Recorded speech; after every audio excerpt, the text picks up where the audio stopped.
Nah, Ya, oh, bakal patina nagawat pati tangguh satawaka nagawa ngupo bangkonan kanu lagi mulai nadi kabupaten.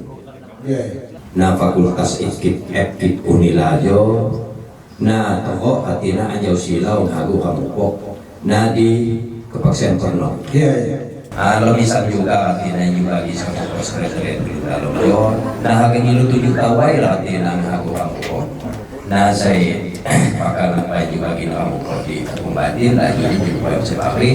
Nadi nah ada laju nih nah gua yang kamupo di pagi so. Ya, ya. Nanti lagi di gue yang mau jujur. Iya. Kalau bisa ngatina kayu, bisa ngopok ngatina khusus ngopok ngatin. Iya. Itu ada hanya cukup bisa baik. Iya. Lanjut dari sana mulai, kemudian ada kecil maaf, dia segala kekurangannya, Iya. atau ngatina. Lanjut untuk lanjut gue yang ngopok, Iya. dan silakan ngatina dilanjut ke tiopok sekretariat. Sesuai ngatina bisa ada disusun ke tiopok di papiakan di Sarando. Iya. Di Sarando Ratina yang kami muliakan para Raja Jukuan, Kepunggatin maupun Jukuan Aksi di Kepaksian Pernong. Sambutan atas nama masyarakat adat Kepaksian Pernong, kami mohon kesediaannya kepada Bapak Pratin. Alhamdulillahirabbil alamin wa bihi nasta'in ala umuri dunya wa din. Raja-raja Jukuan Kepaksian Pernong yang sempat hadir di pagi ini yang tidak, mohon maaf jika tidak bisa kami sebutkan satu persatu baik dari gelar ataupun tutur kami. Yang kami hormati Puting Beliung, Hulu Dalung, dan Kadin Menang Petani. Saya lalu sempat hadir. Selamat datang. Semoga dengan kehadiran anak-anak, adik-adik, ataupun ada yang tutur kakak, semoga pertemuan kita di pagi ini mendapat barokah dari Allah Subhanahu wa Ta'ala, ataupun hanya dengar dari media sosial ataupun dari teman-teman. Nah inilah kediaman kami di gedung dalam ini. Bapak Sugeng Widodo, kepada Bapak dipersilakan. Tapi pun Alhamdulillah Rabbil Alamin, salatu wassalamu ala asrafil anbiya'i wal mursalin. Sangat berterima kasih dan kami sangat kaget ini Pak, sambutannya luar biasa. Ya luar biasa, dari kami masuk tadi sudah banyak para tamu gitu ya yang akan para pengurus yang ada di sini menyambut kami. Ini luar biasa sekali nih Pak bagi kami Pak. Kami sangat berterima kasih. Peraturan-peraturan kerajaan gitu ya Pak ya. Mudah-mudahan nanti kami mohon penjelasan supaya mahasiswa kami bisa mengerti peraturan-peraturan yang ada di skala berat. Yang sini ada tulisan juga ya, Kepaksian Pernong, kemudian lah ini istilah-istilah seperti ini kami kurang begitu memahami. Yang kami ketahui ya di Lampung Barat ini kalau di budaya-budaya itu masyarakatnya jujur gitu Pak ya, apa namanya, tidak ada apa ya, kejahatannya itu tidak pernah terdengar gitu Pak. Kemudian ya kalau menurut saya cukup religius Pak ya, di beberapa jarak ya nggak nyampe kiloan itu sudah ada masjid. Nah, nanti kami mohon kepada pemberi materi untuk memberi pemahaman yang mungkin seluas-luasnya dan selengkap-lengkapnya lah begitu. Terima kasih kepada Bapak Sugeng Widodo yang telah menyampaikan sambutan atas nama rombongan dari FKIP Unila jurusan Geografi. Kita menginjak ke acara selanjutnya yaitu materi. Pada kesempatan ini ada 3 materi yang nanti masing-masing akan disampaikan oleh pemateri. kita panjatkan puja dan puji syukur kehadirat Allah SWT, karena pada pagi hari ini kita masih diberi nikmat sehat, nikmat umur dan nikmat waktu. Silaturahmi yang kita selenggarakan pada pagi hari ini yaitu dalam rangka kunjungan adik-adik mahasiswa dan mahasiswi dari Universitas Lampung ke Gedung Dalam Kepaksian Penuh. Di abad ketiga berdirilah sebuah kerajaan yang dinamakan Kerajaan Skalabrak. Kerajaan Skalabrak ini dipimpin oleh raja pertamanya yang bernama Lalaula. Disebut juga dengan Uputumi, dengan nama KTP beliau Aji Saka. Berasal dari konon katanya dari Kamboja. Untuk Tuhan sesembahan mereka pada waktu itu, pada masanya, yaitu sebuah pohon nangka yang bercabangkan kayu sibukau. Lazim disebut dengan belasa kepapang. Belasa kepapang ini adalah sebuah pohon nangka yang bercabangkan kayu sibukau. Kayu sibukau ini adalah sumber racun yang maha dasar. Namun uniknya, getah dari pohon nangka itu menjadi penawar racun yang dimaksud. Makanya pohon nangka yang bercabangkan kayu sibukau itu dijadikan oleh masyarakat adat kerajaan Skalabrak kuno menjadi sesembahan. Pada abad ke-6 datanglah 4 bersaudara dipimpin oleh Yang Mulia Ratu Ngagalang Paksi dari Jazirah Arab, putra dari Yang Mulia Sultan Julkarnain, masuk melalui Samudra Pasai Aceh.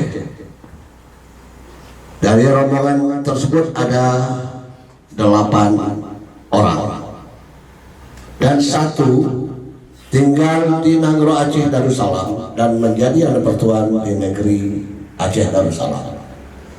Salah satu putri dari rombongan dimaksud tinggal di Pagaruyung dan menjadi yang dipertuan di negeri Pagaruyung dan menjadi asal muasal dari suku Minang. Kemudian satu lagi melanjutkan perjalanan ke Muko-Muko dan menjadi yang pertuan di Muko-Muko, dan sisanya melanjutkan perjalanan ke negeri Skalabrak. Di negeri Skalabrak ini beliau berlima ini menemukan sebuah kerajaan yang bernama Skalabrak yang beragamakan animisme, yang menyembah belasa kepapang tadi. Dan beliau berlima ini terdiri dari Ratu Galang Paksi, kemudian Maulana Pernom, Maulana Belungu, Maulana Berjalan Diwai, dan Maulana Nyerupa. Niat dan tujuan beliau ini memasuki negeri Skalabrak yaitu untuk mengislamkan Skalabrak, dimulai dari hamba sahayanya. Dan hamba sahayanya menerima ajaran yang lurus, yaitu agama Islam. Pada masanya setelah mencapai 70% dari masyarakat adat Skalabrak ini menyembah Allah SWT, maka ajaran ini sampailah ke telinga Ratu Skarmo selaku raja yang sakti mandraguna pada masanya. Dan beliau sangat murka sekali dan menolak ajaran Islam dan menyatakan perang terhadap pembawa ajaran Islam. Maka pecahlah perang Skalabrak I antara kaum muslimin dengan kerajaan Skalabrak pada waktu itu. Dan pihak kaum muslimin dipimpin oleh Ratu Ngagalang Paksi dan 4 putranya memenangkan peperangan itu. Dan Ratu Soekarno sendiri terbunuh oleh keris Pelambangan. Keris Pelambangan ini adalah satu pusaka yang sakti, yaitu milik Empu Pernom atau Maulana Pernom. Dan setelah keris Pelambangan ini mampu membunuh Ratu Soekarno, dia bermandikan darah, dan dari saat itulah keris Belambangan itu berubah nama menjadi keris Rakyat Istinja Darah. Dan sampai sekarang keris maksud masih ada pada Paduka Yang Mulia. Saya batin mendengarkan dalam beliau Dr. Andes Haji Pangeran Edward Sapernau, Sultan Skala Berat yang di Pertuan ke-23. Dan pada saat itu setelah Ratu Soekarno terbunuh, maka suku Tumi terkalahkan oleh Paksipak Skala Berat. Maka wilayah Kalabra itu dibagi atas empat paksian, yaitu terdiri dari Kepaksian Perno, Kepaksian Belungu, Paksian Jalan Diwai, dan Paksian Yaruba. Jadi kerajaan Skala Berat berubah nama menjadi Kerajaan Paksipak Skala Berat. Kerajaan Paksipak Skala Berat itu punya semboyan, bersatu tak bersekutu, dipisah tak bercerai. Mereka beliau berempat yang dipertuan di negeri Belungu, Perno, berjalan di Wai dan Eropa dengan hak dan kedudukan yang sama. Sama-sama sultan, sama-sama punya wilayah, sama-sama punya masyarakat adat, sama-sama punya hak wilayah dan punya hak adat.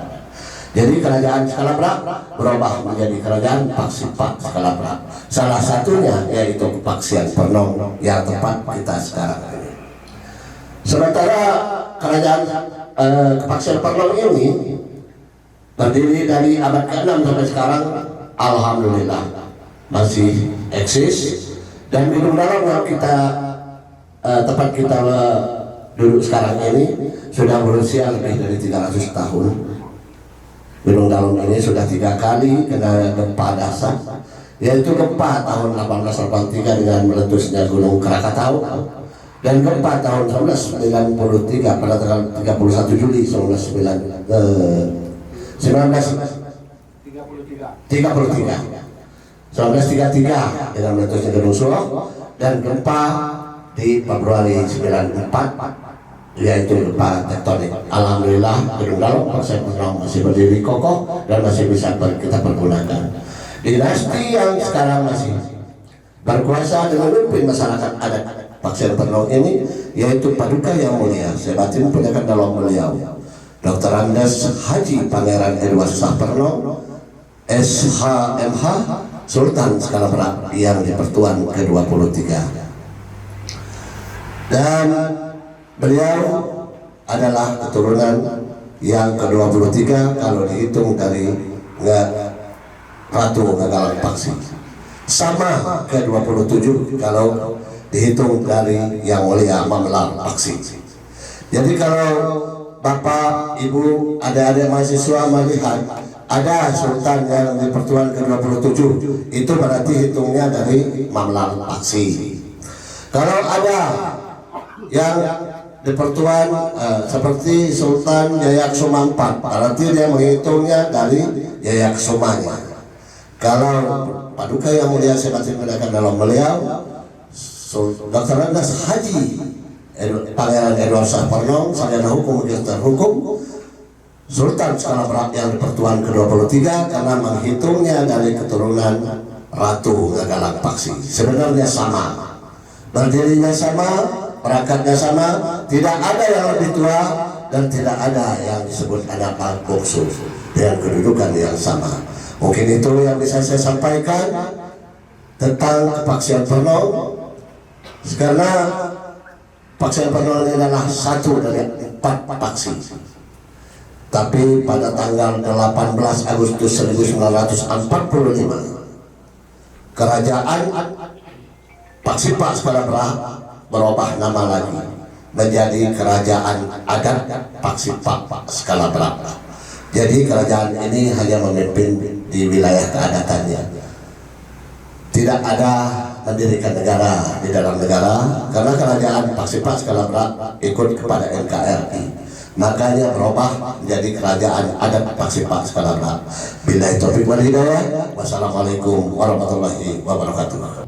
Ataupun pangeran seperti yang sudah disampaikan tadi, beliau adalah Pangeran Edward Salpenon. Kemudian di bawah beliau ada raja yang pangkatnya di dalam adat raja. Raja ini kalau di Pakuan Penang sudah berjumlah ratusan, kan tersebar di berbagai daerah. Di samping di Lampung Barat juga ada di Tanggamus, ada di Lampung Selatan, ada di wilayah Lampung Sisir Barat dan lain sebagainya. Kemudian dari raja ini dia mempunyai anak buah lagi yang disebut Batin, Radin, Mina, Kimas, Mas, Intan, dan yang belum mempunyai gelar-gelar. Seorang raja dia sudah turun temurun dari dahulu. Dari zaman dahulu dia sudah kedudukan sebagai raja. Ya tinggal menurunkan pada anak tertua. Kemudian perangkat adat yang lain juga banyak. Pengawal Sebatin ada yang disebut Puting Beliung, itu pengawal. Kalau di dalam istilah pemerintahan pas pampres. Ada juga di bawah Puting Beliung ada Lampung Angin, ada Gipul Dalon dan lain-lain sebagainya. Itu di pengawalan. Kemudian untuk perangkat yang lain juga ada Hulu Bala. Semuanya tugas daripada pengawalan itu adalah untuk menjaga. Pertama menjaga Sebatin, kedua menjaga adat, ketiga menjaga seluruh masyarakat adat. Memang pernikahan itu ada 3 macam. Yang pertama ngaku, artinya seorang anak laki-laki mengambil, kalaupun ada pembagian warisan di tempat orang tuanya yang perempuan, dia nggak kebagian, nggak bisa nuntut lagi karena dia sudah ikut suami. Bukan istana. Yang istana itu cuma 4. Yang itu tadi. Nah, di Kepaksian Pernong, Gedung Dalem ini istilahnya, kalau Gedung Dalem ini istana, adik-adik. Istana, namanya Gedung Dalem. Di Bandar Lampung kita ada Gedung Dalem di Gotong Royong. Di Sebatin itu baru bisa naik jadi tahta raja itu kalau sudah punya minimal 5. Pertama rajanya Hadin, Batin, Mina, Kemas. Karena itu tadi yang mau megang alat-alat itu tadi, kalau belum cukup orangnya tidak bisa disebatin, apalagi pas yang pernah mau ngangkut raja, tidak bisa. Ruangan Margasana ini adalah ruangan para raja-raja ketika menghadap dengan paduka yang mulia, ketika melakukan hitun adat ataupun musyawarah-musyawarah yang akan melahirkan kebijakan-kebijakan yang sangat penting. Dan untuk prosesi diskusi ini saya serahkan kepada Kepala Sekretariat. Tapi pun sebelum ini ikam anja walung 55 ikam salah saya anja mahasiswa saya katong hari ini. Sebelum ini ikam izin kenalkan diri, ikam Alda Mutiara Putri, anja FK Universitas Lampung. Kilo izin gue bertanya, pertanyaan ikam buat gua Pak.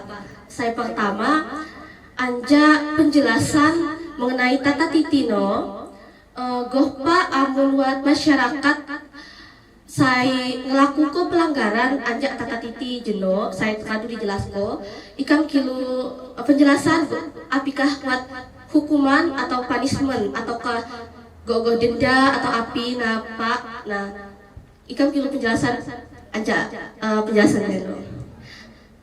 Kirang ini pertanyaan ikam yang kedua tentang masyarakat Pak. Nah, gohpa masyarakat sekitar kerajaan Ijo ngelakukan tata titina dengan benar. Kemudian gopa masyarakat di sekitar Iji dakpo tetap melaksanakan tata titi, namun juga tetap mengikuti modernisasi, Pak. Nah, mungkin cukup, Pak. Saya akan tanya ke, mohon maaf bila buat kesalahan ini, ikan kembali ke jamaah Bapak. Dengan bahasanya saya tahu dia bahasa orang Lampung Sungkai. Jadi yang pertama saya menjawab, kalau ada yang melanggar tata titi adat di Paksian Pernong ini, sanksi pertama dilakukan oleh raja-raja Kampung Batin, yaitu dengan mendatangi hajat dimaksud dan memberikan pengarahan. Yang kedua, apabila dia secara terus-menerus, maka dia akan mendapatkan sanksi sosial. Kalau mendapatkan sanksi sosial itu lebih berat daripada sanksi hukuman yang ditetapkan oleh hakim. Karena sanksi sosialnya tidak boleh ngomong, tidak boleh sebut nama saya di sini. Ada salah satu dukuhan di Paksian Pernong ini dulu pernah melanggar tata titi dan mendapatkan sanksi sosial dari seluruh masyarakat adat Paksian Pernong dan seluruh raja dukuhan, juga seluruh raja Kampung Batin. Saya tidak mau sebutkan namanya siapa yang dapat sanksi sosial itu. Dan sampai sekarang, apapun hajat mereka, secara adat Paksian Pernong tidak memperdulikan lagi siapa mereka dan hajat mereka. Dari setelah mereka melanggar tata titi dimaksud sampai sekarang masih berlaku sanksi sosialnya. Yang kedua, pertanyaan adik tadi, Alda Risman. Alda, bagaimana masyarakat adat ini bisa melaksanakan tata titi adat di dalam kehidupan yang serba modern? Karena kami di sini kesehariannya pun kami masih memakai adat. Tidak memakai adat berarti dia tidak punya martabat. Contoh kecil, kalau Ananda Ari ini manggil saya pasti dia ngomongnya Bapak Anak katanya. Ada juga yang manggil saya dengan sebutan Pak Luri. Ada juga yang manggil saya dengan sebutan Mama. Itu kan bagian dari adat.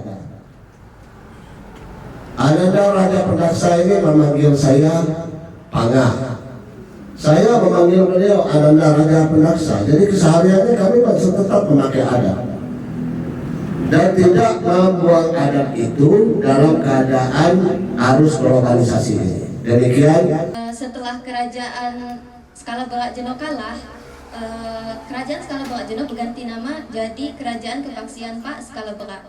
Nah, dija si aga sikam tanya ko yulah mengapi bangha kerajaan ji dibagi jadi Pak, mengapi bahwa nyatu gawa jono Pak.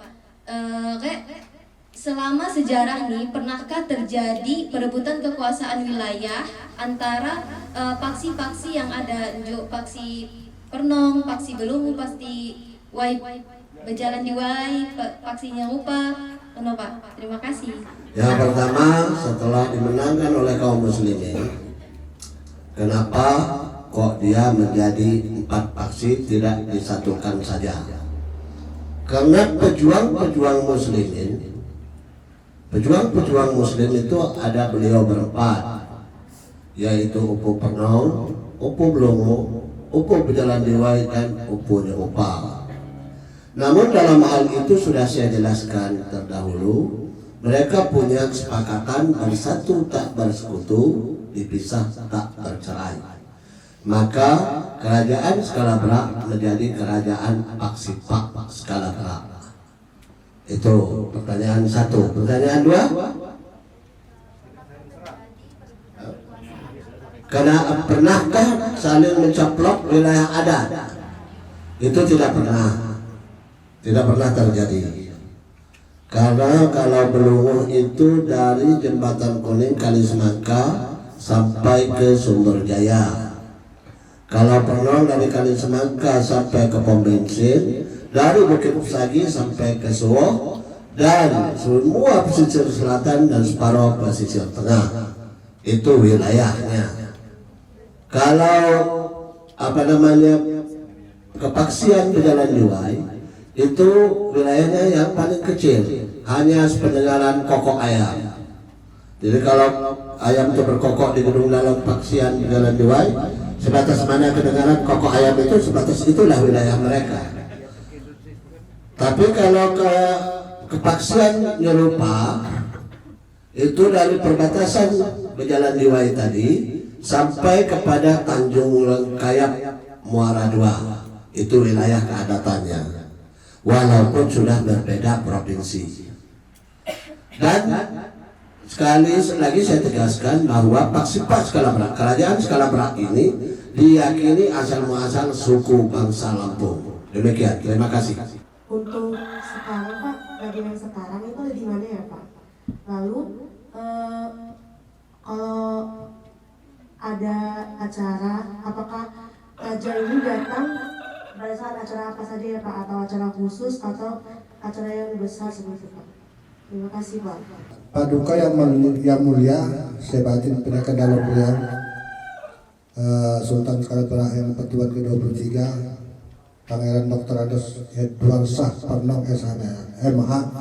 Beliau kalau menetap secara umum lama artinya beliau di Jakarta, tetapi bukan dia khusus harus tinggal di Jakarta, bukan.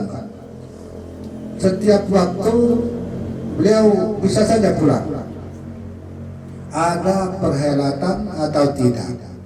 Namanya beliau punya rumah di sini, semau beliau. Mau pulang besok, mau tinggal setahun, mau tetap di sini atau di Tanjung Karang atau di Jakarta, di mana beliau merasa di mana beliau perlu. Nah sekarang beliau mungkin perlunya tinggal di Jakarta, tapi tidak harus ada perhelatan. Setiap saat, kadang-kadang lebaran, kadang-kadang sebulan 2 kali bisa beliau pulang. Kadang-kadang juga setengah tahun sekali, tidak ada harus ada perhelatan baru beliau pulang. Karena ya inilah rumah beliau, istana beliau, istana Kepaksian Penuh, mungkin itu. Selamat siang, terima kasih Pak atas kesempatannya. Di sini saya izin bertanya. Tadi pada materi yang terakhir telah disampaikan materi terkait alat perangkat, kemudian ada tingkatan-tingkatan. Nah, di dalamnya itu ada beberapa jumlah nominal angka. Nah, apakah ada makna tersendiri? Dan jika ada, apakah makna di balik angka-angka tersebut, Pak? Cukup, Pak. Terima kasih. Yang pertama, 7 petala bumi. Jadi bumi ini ada 7 lapis. Kemudian 7 lapis langit. Ada 7 lagi pancuran tempat bidadari mandi di bawah. Ada juga 7 sumur di atas Gunung Besari. Itulah filosofinya, karena makanya kita memakai serba 7, jelangsinya 7, kasurnya 7,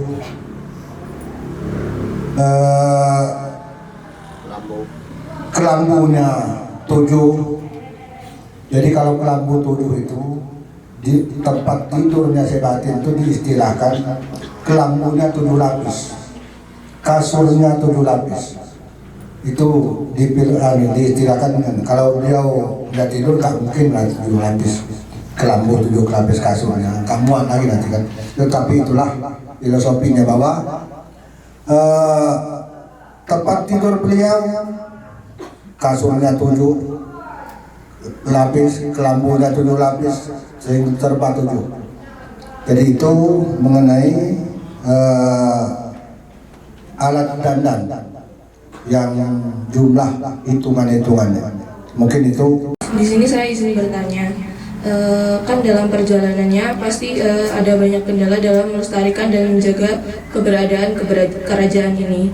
Saya ingin tahu kendala apa dalam menjaga keberadaan dan kelestariannya. Apakah pernah ada suatu kejadian yang mengancam keberadaan kepaksian Penong ini? Terima kasih. Wassalamualaikum warahmatullahi wabarakatuh. Yaitu kendala yang utama, yaitu menekankan kesetiaan kepada anak-anak yang akan menyambut tongkat estafet. Jadi untuk pelestarian adat istiadat ini modalnya adalah kesetiaan. Itulah cara untuk melestarikan. Alhamdulillah sampai pada hari ini masyarakat adat Kepaksian Penong ini dari tingkat SD sudah kami tanamkan nilai-nilai kesetiaan kepada Gedung Dalom dan Saibatin Pedakan Dalom beliau, yaitu ancaman dari kolonial kalau zaman sebelum kami lahir. Namun berdasarkan dan modalkan kesetiaan itu dari masyarakat adat, kolonial itu juga bisa terusirkan dari bumi Skala-Berak. Dan di Kepaksian Penong ini ada seorang kakek Dalom kami dan 3 putranya yang terbaring nyaman di Taman Makam Pahlawan Tanjung Karang. Berarti selain kesebatinan, Kepaksian Penong ini juga ada nilai-nilai kepahlawanannya. Demikian. Rizky Ganjak Lampung Semaka Waikera Pardawaras. Ya, Waikera Pardawaras. Izin bertanya, dalam tadi adat sehat dijelaskan materi jeno, ya adalah watata di adat saya ngatoh pernikahan. Nah jadi lepas semisal bahasa ngemik muli antau makanai Lampung, saya ngada kok ada pernikahan adat lain di daerah Kepaksian Penong Sinji. Jadi kan adat budaya bakeh haga diadakon di dija, semisal adat makanai di dija haga ngajongkon mulija adat bakeh. Tapi ada Penong tetap dijadiko, tapi tetap ngadakon tian haga ngadako adatnya anjak mulina. Mungkin sekian. Seperti pepatah, ya di mana bumi dipijak, situ lagi dijunjung. Itulah pedoman yang pertama. Jadi mereka kalau mau menggelar adat, yang pertama harus seizin dulu. Seizin ke Gedung Dalom. Allahumma sholli ala sayyidina Muhammad wa ala ali sayyidina Muhammad. Alhamdulillahirabbil alamin hamdan syakirin hamdan naimin hamdan yuwafiqu ni'amahu. Ya Rabbana wa alhamdu kama yanbaghi ala wajhikal karim wa ajal wajib subhanaka ya Allah ya karim. Kau pokok yang menandakan bahwa Bapak Ibu adik-adik sekalian pernah sampai di Kepaksian Penong. Nah kemudian ini juga disampaikan tadi ada cenderamata dari pihak Unila yang akan diserahkan kepada kita masing-masing.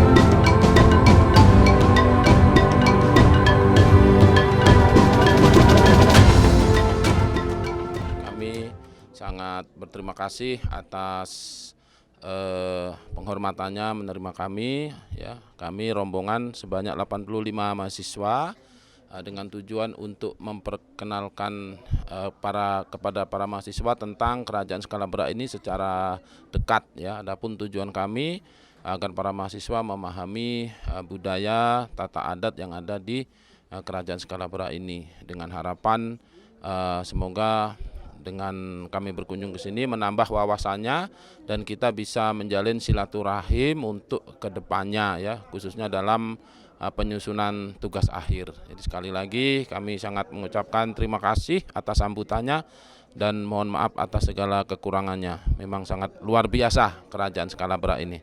Assalamualaikum warahmatullahi wabarakatuh. Jadi dengan kebian hijau, sekamopok nyambut mahasiswa Unila di Fakultas Ilmu Keguruan FKIP Unila di Gedung Dalom Kepaksian Penong. Saya kok pandai tentang kerajaan adat Paksipak Skala-Berak wabil khusus kepaksian Pernong.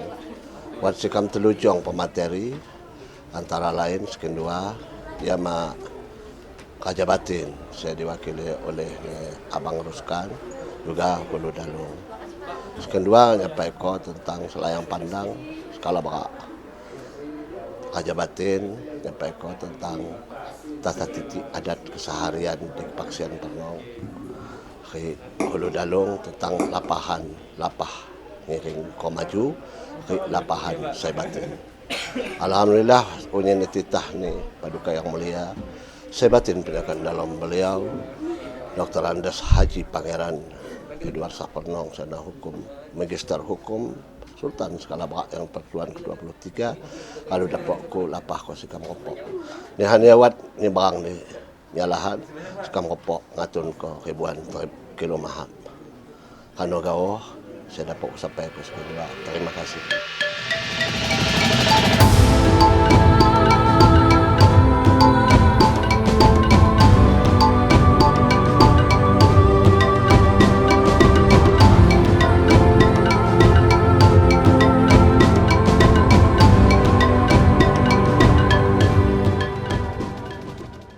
Ya, saya mewakili dari Pendidikan Geografi Universitas Lampung berterima kasih kepada Gedung Dalam Kepaksian Pernong atas sambutannya, atas sambutan baiknya, atas ilmu-ilmunya. Semoga kami Pendidikan Geografi kedepannya akan kembali lagi ke sini untuk belajar lagi dan kami berterima kasih kembali. Geografi 2021.